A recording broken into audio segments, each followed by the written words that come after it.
దేవుని యొక్క నామమునకు మహిమ ప్రభావములు కలుగును గాక. గడిచిన దినములంతా కూడా దేవుడు తన కృపలో మనందరినీ కూడా క్షేమకరముగా కాపాడి మంచి ఆరోగ్యమునిచ్చి మరి యొక్క పునరుద్ధరణ దినము నాడు ఆయన యొక్క సన్నిధిలో ఆయన యొక్క వాక్యం వినుటకు దేవుడు మనకు సహాయం అనుగ్రహించి ఉంటున్నాడు. ఈ యొక్క జూలై మాసము చివరి ఆదివారములో మనము ధ్యానం చేయటకు దేవుడు సహాయం చేసి ఉంటున్నాడు.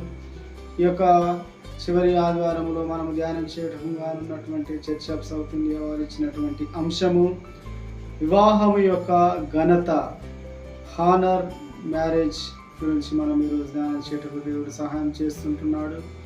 కనుక ప్రార్థన చేసుకుని వాక్య ధ్యానంలో ముందు కొనసాగుదాము. పరిశుద్ధుడా నీ కొందనాలు, మహోన్నతుడా, ఈ సమయంలో మీ యొక్క వాక్యమును మేము ధ్యానిస్తుండగా మీ కృప మా పట్ల ఉంచి వాక్య ధ్యానం అంతట్లో మీరే సహాయమును దయచేయమని యేసునామమున ప్రార్థిస్తున్నాము తండ్రి, ఆమేన్. మంచిది. ప్రియమైనటువంటి దేవుని సంగమా, ఈ యొక్క అంశము వివాహం యొక్క ఘనత గురించి మనం ధ్యానం చేయటం దేవుడు సహాయం చేస్తుంటున్నాడు. ఈరోజు మనము చూస్తే ఈ యొక్క వివాహము విషయంలో దేవునిలో ఉన్నప్పటికీ, ఏ మతమైనప్పటికీ వివాహము చాలా ఘనముగా చూసేటువంటి వారుగా ఉంటారు. బైబిల్ పరంగా మనము గమనించినట్లయితే వివాహము అన్ని విషయములలో ఘనమైనదిగాను అనేటువంటి మాట మనము చూస్తూ ఉంటున్నాము. ఈ యొక్క వివాహము అంటే గౌరవప్రదముగా ఒకరిని ఒకరు అర్థం చేసుకోవడము, ఒకరి పట్ల ఒకరు బాధ్యత కలిగి జీవించడము. మరి ఇంకొక మాట కూడా చూస్తే వివాహము అనంటే తన జీవిత భాగస్వామిని అన్ని విషయములలో ఆదుకొనుట, సంరక్షించుట, కుటుంబాల మధ్య సమాధానము ఏర్పరచుట, రెండు కుటుంబాల మధ్యన రెండు కుటుంబాలు దగ్గరగా ఉండడము మనం చూస్తూ ఉన్నాము. ఇంకొక మాట కూడా చూస్తే బైబిల్లో మనము ఈ యొక్క మాట గమనించవచ్చు. క్రీస్తు సంఘమును ప్రేమించిన విధముగా పురుషుడు తన భార్యను ప్రేమించవలను అనేటువంటి మాటకు మనం ఎఫెసీలకు రాసిన పత్రికలో మనం చూడవచ్చు. ఈ యొక్క వివాహం యొక్క ఘనత అంటే దేవుడు జతపరిచినటువంటి వారు ఆయనకు మహిమకరంగా జీవించాలని చెప్పి మనం చూస్తూ ఉంటున్నాము. మనము చదవబడినటువంటి వాక్య భాగంలో పాత నిబంధన గ్రంథంలో మలాకి గ్రంథము 2వ అధ్యాయము 13 నుంచి 16 వరకు ఉన్నటువంటి వచనములు చదువుకున్నాము. ఈ యొక్క భాగంలో ఈ యొక్క ప్రజలు వివాహ బంధాల విషయంలో చేస్తున్నటువంటి ద్రోహం గురించి మనం చూస్తూ ఉన్నాం. వీరు వివాహ విషయంలో తాము చేసుకున్నటువంటి భార్యలను విడనాడము, వారు ఆ యొక్క వివాహ జీవితంలో చేసేటువంటి ద్రోహం గురించి మనం చూడవచ్చు. 10 నుంచి 12 వరకు ఉన్నటువంటి వచనాలలో వారు చేసేటువంటి ఆ యొక్క ద్రోహము, ఆ యొక్క మాటలు, వారు ఏంటంటే దేవునికి ఇష్టం కానటువంటి పనులు చేయటము వారు చేసేటువంటి వారిగా ఉంటున్నారు. అలా చేస్తూ దేవుని యొద్దకు వారు నైవేద్యములను తెచ్చేటువంటి వారిగా ఉంటున్నారు. మనం చూస్తే 13వ వచనంలో, మరియు రెండవసారి మీరు ఇలాగనే చేయుదురు, యెహోవా బలిపీఠమును మీరు ఏడ్పుతోనూ కన్నీళ్లతోనూ రోదనతోనూ తడుపుదురు. కాబట్టి ఆయన మీ నైవేద్యములను అంగీకరింపకయు తనకు అనుకూలము కాని అర్పణలను మీ చేత తీసుకొనకయు ఉన్నాడని చెప్పి ఒక మాట మనం చూస్తూ ఉన్నాం. ఆ 12వ వచనం పై విషయంలో మనం చూస్తే అక్కడ ఏమని చెప్తున్నాడు ఈ యొక్క ప్రవక్త అంటే, 12వ వచనంలో చూస్తే, వారు నైవేద్యమును చేయు వారిని యెహోవా నిర్మూలన డేరాల నుండి మేల్కొల్పు వారిని, పలుకు వారిని, నైవేద్యములకు అధిపతులను, యెహోవాకు నైవేద్యములు చేయు వారిని యెహోవా నిర్మూలన చేయను అని చెప్పి మనం చూస్తూ ఉన్నాం. అంటే వీరు దేవునికి అయిష్టమైనటువంటి పనులు చేస్తూ దేవుని యొద్దకు వీరు అర్పణలను తీసుకొచ్చేటువంటి వారిగా ఉంటున్నారు. కనుక తనకు అనుకూలము కాని అర్పణల చేతను మీ చేత తీసుకొనక ఉన్నాడు. దేవునికి నచ్చనటువంటి పనులు వీరు చేస్తారంటే వీరు విగ్రహములకు పూజలు చేసేటువంటి వారిని వివాహం చేసుకొని ఉన్నారు. చేసుకున్న తర్వాత వీరు ఏం చేస్తామంటే తర్వాత యవ్వన కాలంలో వారు వివాహం చేసుకుని భార్యలను విడనాడి మనం 14వ వచనంలో చూడవచ్చు. అది ఎందుకని మీరు ఆయనను అడగగా, యవ్వన కాలమందు నీవు పెళ్లి చేసుకొని అన్యాయముగా విసర్జించిన నీ భార్య పక్షమున యెహోవా సాక్షి ఆయనని చెప్పి మనం చూస్తాము. వీరు మొదటి తప్పు ఏంటంటే విగ్రహములకు వీరు పూజలు చేసేటువంటి వారిని వివాహం చేసుకున్నారు. రెండవదిగా చూస్తే వారిని విడిచిపెట్టినటువంటి వారుగా ఉన్నారు. అందుకని దేవుడు ఏం చేస్తా ఉన్నాడంటే, ఎందుకని మీరు ఆయనను మా అర్పణలు మీరు ఎందుకు స్వీకరించట్లేదు తండ్రి, మా యొక్క అర్పణలు మీరు ఎందుకు, మా యొక్క నైవేద్యములను మీరు ఎందుకు అంగీకరింపక ఉన్నారు అని చెప్పి అడిగినప్పుడు ఆయన ఏం చెప్తున్నాడంటే, మలాకి ప్రవక్త ద్వారా మాట్లాడుతున్నాడు. ఏమనంటే, అది ఎందుకని మీరు అడగగా, యవ్వన కాలమున నీవు పెళ్లి చేసుకుని అన్యాయముగా విసర్జించిన నీ భార్య పక్షమున యెహోవా సాక్షి ఆయనని చెప్పి మనం చూస్తాము. ఈ యొక్క మాట మనం గమనించినట్లయితే, వీరు వారి యొక్క భార్యను విసర్జించి ఉన్నారు. విసర్జించి అంటే పూర్తిగా విడిచిపెట్టడం, విసర్జించడం అంటే పూర్తిగా విడిచిపెట్టడం అని చెప్పి మనం చూస్తూ ఉన్నాము. ఇప్పుడు ఏదైనా మనం మర్చిపోతే దానిని తీసుకోగలుగుతాం, కానీ వీరు అలా మర్చిపోకుండా ఏం చేస్తామంటే విసర్జిస్తూ ఉన్నారు. మనకు విసర్జించేటివి ఏంటంటో మనందరికీ కూడా తెలుసు. అంటే వీరు పూర్తిగా వారు విసర్జించి వారి యొక్క భార్యలను ఏం చేస్తున్నారు, విసర్జించి మీరు ఉన్నారు కనుక నీ భార్య పక్షమున యెహోవా సాక్షి ఆయను అని చెప్పి మనం చూస్తాం. వివాహ సమయంలో దేవుని ఎదుట, సంఘం ఎదుట ప్రమాణములు చేసి ఆ యొక్క వివాహం చేస్తూ ఉంటారు. ఏమైనా చేసి ఆ యొక్క వివాహ ప్రమాణాలలో వీరు ఏం చేస్తుంటే, చావు మనలను ఎడబాపు వరకు నేను నిన్ను విడువను అని చెప్పి ప్రమాణములు చేసేటువంటి సందర్భం మనం చూస్తూ ఉంటాం వివాహ సంబంధాలలో.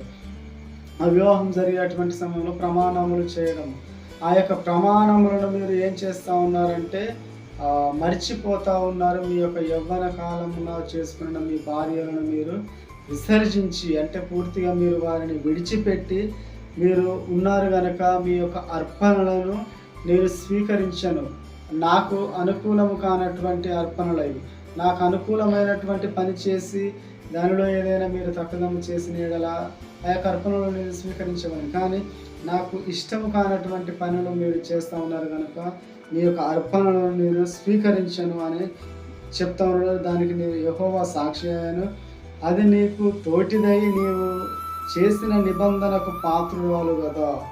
అంటే నీవు పెళ్ళాడినటువంటి నీ యొక్క భార్య ఏంటంటే, నీ యొక్క భార్య నీవు చేసిన నిబంధనకు పాత్రురాలు కదా, నీ పెళ్ళాడిన భార్య కదా.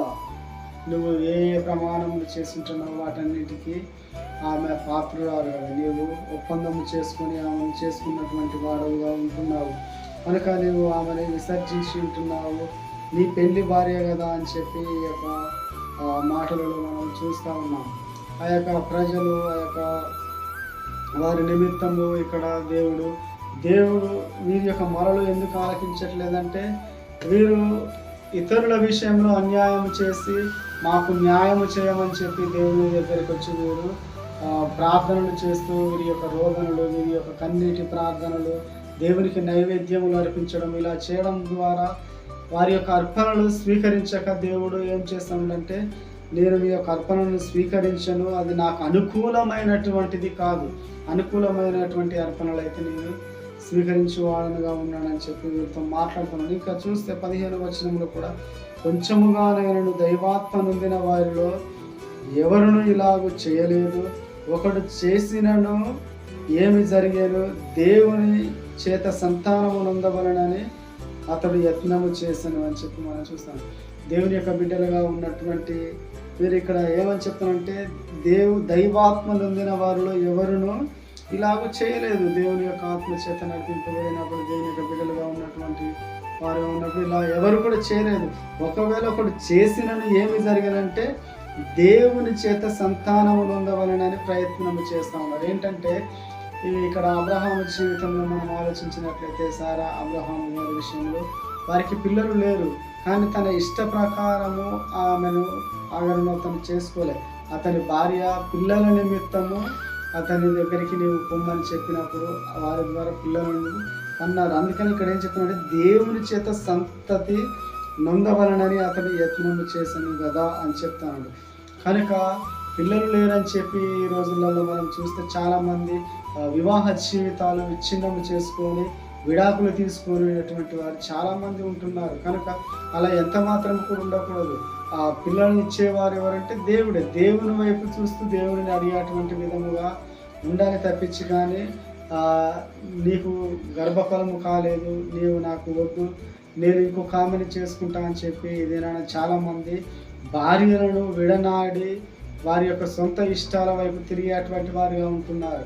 కానీ దేవుడు సాక్షిగా ఉంటున్నాడు. ఎక్కడ దేవుని యొక్క సంఘములో వివాహము చేసుకునేటప్పుడు దేవుని చేత జతపరచబడినటువంటి వారు దేవుని ఎదుట సంఘము ఎదుట ప్రమాణం చేస్తూ ఉన్నారు. ఆ యొక్క ప్రమాణాలు మర్చిపోయి వీరు ఏం చేస్తామంటే వీరి యొక్క ఆలోచనలకు అనుగుణముగా వీరికి నచ్చిన విధముగా నడుచుకునేటువంటి వారుగా ఉంటున్నారు. అలా ఎంత మాత్రం కూడా ఉండకూడదు. ఇంకా కొంతమంది అయితే వారి యొక్క ఆలోచనలు ఏంటంటే ఒకరికి లావుగా ఉన్నారని చెప్పి, ఒకరికి ఏదో ఒక రోగం వచ్చిందని చెప్పి, ఒకరికి యాక్సిడెంట్ ద్వారా ఏదో జరిగిందని చెప్పి వారిని విడనాడి వారి యొక్క సొంత ఉద్దేశాల వైపు తిరుగుతూ వారి యొక్క భర్తలను భార్యలను విడనాడి తిరిగేటువంటి వారుగా ఉంటున్నారు. అలా ఎంత మాత్రం కూడా ఉండకూడదు. ఆ చావు ఎడబాపు వరకు కూడా వారు ఒకటిగానే ఉండాలి. ఒకటిగా ఉంటూ ఇంకా దేవుడు వారి పట్ల ఇంకా ఏం చెప్తున్నాడంటే మీరు ఈ భూమిని నిర్మించి అభివృద్ధి పరచండి అని దేవుడు చెప్తా ఉన్నాడు. అంటే జతపరచబడినటువంటి వీరు సంతానము అభివృద్ధి చేయాలి. దేవుడు ఇచ్చే సంతానము వీరు వృద్ధిలోనికి తీసుకొచ్చేటువంటి వారుగా ఉండాలని చెప్పి దేవుడు జ్ఞాపకం చేస్తా ఉన్నాడు. ఇంకా చూస్తే అతడు యత్నము చేశాను కదా, కాగా మిమ్మల్ని మీరే జాగ్రత్త చేసుకొని యవ్వన కాలమున పెళ్లి చేసుకున్న మీ భార్య విషయంలో విశ్వాసఘాతకులుగా ఉండకండి అని చెప్పి ఈ యొక్క మాటలు మనం చూస్తూ ఉన్నాము. ఆమె నిన్ను విశ్వసించి తన భర్తవని ఆమె అంగీకరించి తన పుట్టింటి నుంచి ఆమె నీ యొద్దకు వచ్చి ఉన్నది. ఆమె విషయంలో నువ్వు ఘాతకుడుగా ఉండి ఆమెను ఎంత మాత్రం కూడా నీవు విడనాటకూడదు. మనము చదవబడినటువంటి కీర్తన భాగంలో 45వ కీర్తనలో 10వ అధ్యాయం 10వ వచనము 11వ వచనంలో చూస్తే ఈ రాజు నీ యొక్క సందర్భమును కోరినవాడు నీ పుట్టింటి వారిని నీవు మర్చిపోము అని చెప్పబడినటువంటి మాటలు మనం చూస్తాము. ఆమె అందరినీ కూడా విడిచిపెట్టి నీ దగ్గర వచ్చి నీ కుటుంబంలో ఆమె ఒకరుగా ఉండి నీతో జీవించడానికి ఇష్టపడేటువంటి ఆమెను నీవు ఏం చేయాలంటే 15వ వచనంలో మనం చూస్తే కాగా మిమ్మల్ని మీరే జాగ్రత్త చేసుకుని యవ్వనమున పెళ్లి చేసుకుని మీ భార్య విషయంలో మీరు విశ్వాసఘాతకులు కాకుండా జాగ్రత్తగా ఉండండి. ఎందుకంటే దేవుడే సాక్షిగా ఉన్నాడు కనుక వివాహము ఘనముగా ఎంచబడి ఉన్నది కనుక ఆ వివాహము విషయంలో మీరు ఎంత మాత్రం కూడా విశ్వాసఘాతకులుగా ఉండకండి అని చెప్పి చెప్తాను. ఇంకా భార్యను పరిత్యజించుటకు నాకు అసహ్యమైన క్రియ అని ఇశ్రాయేలుల దేవుడు చెప్తాడు. మీరు భార్యలకు విడాకులు ఇచ్చుట అది నాకు అసహ్యమైనటువంటి కార్యము, అది ఎంత మాత్రము కూడా మంచిది కాదు. మీరు జాగ్రత్తగా ఉండండి, మీ భార్యలను ఎంత మాత్రం కూడా విడనాడకండి, మీరు విశ్వాసఘాతకులుగా ఉండకండి అని చెప్పి మలాకి ప్రవక్త ద్వారా ఇక్కడ ఉన్నటువంటి ప్రజలకు దేవుడు తెలియపరుస్తూ ఉన్నాడు. మీరు విశ్వాసములో బలముగా ఉండి మీరు చేసిన ప్రమాణములకు లోబడి మీరు జీవించండి అని చెప్పుకుంటూ మలాకి ప్రవక్త చెప్తున్నాడు. మనము చదవబడినటువంటి పత్రికా భాగంలో కొరింథీయులకు రాసిన మొదటి పత్రిక 13వ అధ్యాయము మనము చదువుకొని వింటున్నాము. మొదటి నుంచి చివరి వరకు కూడా ఈ యొక్క భాగంలో చూస్తే మనము నీవు నీ యొక్క భార్య పట్ల విశ్వాసఘాతకుడిగా ఉండకుండా ప్రేమ కలిగి జీవించాలని చెప్పి పౌలు గారు ఇక్కడ చెప్తాడు. పౌలు గారు ఏం చెప్తానంటే మీరు ప్రేమ కలిగి ఉండాలి అని చెప్పి చెప్తాను. 4వ వచనంలో చూస్తే ప్రేమ దీర్ఘకాలము సహించును. ఏంటట? దీర్ఘకాలం ఉన్నంత కాలము కూడా ప్రేమ సహించును అని చెప్పి దయ చూపును, ప్రేమ ఏం చేస్తుందంటే సహిస్తుంది, దయ చూపిస్తుంది. ప్రేమ మత్సరపడదు. ఏంటట ప్రేమ మత్సరపడదు, ప్రేమ దీర్ఘకాలం సహిస్తుంది, దయ చూపిస్తుంది. దయ ఓదార్చడము, ఒకరి పట్ల ఒకరు ప్రేమ కలిగి ఉండడము, సమాధానము కలిగి ఉండడం గురించి మనం చూస్తూ ఉన్నాము. ప్రేమ మత్సరపడదు, ప్రేమ డంబముగా ప్రవర్తించదు, అది ఉప్పొంగదు, అమర్యాదగా నడవదు, స్వప్రయోజనమును విచారించుకొనదు. ఏంటంటే స్వప్రయోజనమును, సొంత స్వప్రయోజనమును, తనకు సొంతగా కలిగేటువంటి ప్రయోజనము గురించి ఎంత మాత్రము కూడా ఆలోచించుకునదు, త్వరగా కోపపడదు, అపకారమును మనసులో ఉంచుకొనదు, దుర్నీతి విషయమై సంతోషపడక సత్యమునందు సంతోషించును, అన్నింటినీ తాలుకొనును, అన్నింటినీ నమ్మును, అన్నింటినీ నిరీక్షించును, అన్నింటినీ ఓర్చును. ప్రేమ శాశ్వత కాలము ఉండును. ప్రేమ శాశ్వత కాలము, చావు ఎడబాపు వరకు కూడా, శాశ్వత కాలం వరకు కూడా ఓర్చుకొనును, దయచూపును, డంబముగా ప్రవర్తించకుండా ప్రేమపూర్వకముగా ఉండును, సొంత ప్రయోజనము చూసుకున్నది. ఈ దినాలలో చూసినట్లయితే చాలామంది కూడా ఏం చేస్తూ ఉన్నారంటే, ఇద్దరు ముగ్గురు ఆడవారు కలిగినప్పటికీ మాకు వంశోద్ధారకుడు లేడని చెప్పి తమ సొంత భార్యలను విడనాడి వేరొకరిని వివాహం చేసుకునేటువంటి వారుగా ఉంటున్నారు. అలా ఎంత మాత్రం కూడా ఉండకూడదు. అబ్రహాము జీవితంలో మనం చూసినట్లయితే శారాకు పుట్టినటువంటి కుమారుడే దేవుడు వాగ్దాన పుత్రుడుగా చూస్తూ ఉన్నాము. హాగరుకు పుట్టినటువంటి కుమారుడు సొంత కుమారుడుగా ఉన్నప్పటికీ కూడా తనకి స్వాస్థ్యము లేనటువంటి విధముగా మనము చూస్తూ ఉన్నాము. అదే విధముగా ఈ రోజులలో ప్రతి ఒక్కరు కూడా దేవుని మాటకు లోబడి, దేవుని యొక్క మాటకు లోబడి, ఆ యొక్క ప్రమాణాలకు విధేయత చూపుతూ తన భార్యను ప్రేమ కలిగి చూసుకునేటువంటి వారిగా ఉండాలి. సొంత ప్రయోజనము చూసుకోకుండా ఇతరులు చెప్పేటువంటి మాటలు ఎంత మాత్రము కూడా పట్టించుకొనక ప్రేమ కలిగి భార్య పట్ల ఉండేటువంటి వారుగా ఉండాలి. ప్రేమ మచ్చరపడదు, డంబముగా ప్రవర్తించదు, లోపాలను చూపిస్తూ ఇతరుల పట్ల ఉన్నటువంటి మేలులు, తన యొక్క భార్యలు, తన యొక్క భర్తలు వారు లోపములు చూపెట్టుకుంటూ ఒకరి పట్ల ఒకరు ద్వేషం కలిగి జీవించకూడదు. ప్రేమ ఏం చేస్తుందంటే దీర్ఘకాలం సహిస్తుంది. ఏది జరిగినప్పటికీ దేవుని యొక్క చిత్తమే అని చెప్పి దేవుని యొక్క ప్రేమ వైపు, దేవుని యొక్క కృప వైపు ఎదురు చూసేటువంటి విడలమ్మగా ఉండాలని చెప్పి పౌలు గారు చెప్తున్నాడు. ప్రేమయే శ్రేష్టమైనది అని చెప్పి కూడా ఈ యొక్క మాటలు చెప్తున్నాడు. వివాహం యొక్క ఘనత మనము చూస్తూ ఉన్నాము. వివాహము ద్వారా దేవుని ఘనపరచాలి, దేవుణ్ణి మహిమపరచాలి. జతపరచబడినటువంటి వారు ఎంత మాత్రం కూడా విడిపోకూడదు. దేవుని చేత జతపరచబడిన వారు విడిపోవడానికి వీలు లేదని చెప్పి మనం ఈ యొక్క మాటలు సువార్త భాగంలో మనం చూడవచ్చు. చదవబడినటువంటి మార్కు సువార్త 10వ అధ్యాయము,